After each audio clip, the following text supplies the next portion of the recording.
Bamir Topi në rubrikën Opinion në News 24 bën fajtor Edi Ramën për atë që e quan rikthim të Berishës në politik. Kjo po ndodh sipas tij për shkak të mosveprimit të shpejtë të qeverisë ndaj çështjeve të ndryshme. Qeveria Rama dhe Rama personalisht ka një faj i cili është i dukshëm. Cili është faj? Që po rikthen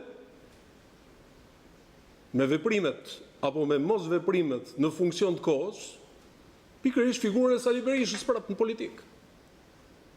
Shikoni si qëndron, si një skifter. Rrëzimi i avionit në Divjak ishte një rastësi sipas kreut të Frymës së Re Demokratike. Ai thekson se për çështjen e drogës, opozita nuk është pa përgjegjësi. Totalisht e papranueshme. Të dalish sot me duar të pastra, a thua se je rishtas në politikë, që s'ke asnjë përgjegjësi me atë që ka ndodhur përpara. Para se të futet politikisht, fillon dhe merr dinamikën kur mbillet, kur korret, kur stazhonohet, kur transportohet. Do shohim një cikël shumë i gjatë, pasi nuk është cikli një viti. Bamir Topi tha se kërkesa e opozitës për largimin e kryeministrit është pasojë e një krize institucionale të saj.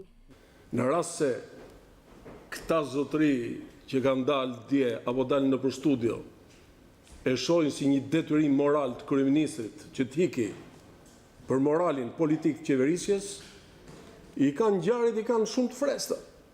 Kanë 15 marsin e vitit 2008. O kishte rast për të demonstruar përgjegjësinë politike në shpërthimin e Gërdecit, edhe ngjarje të tjera mbrapa pastaj, e me radhë.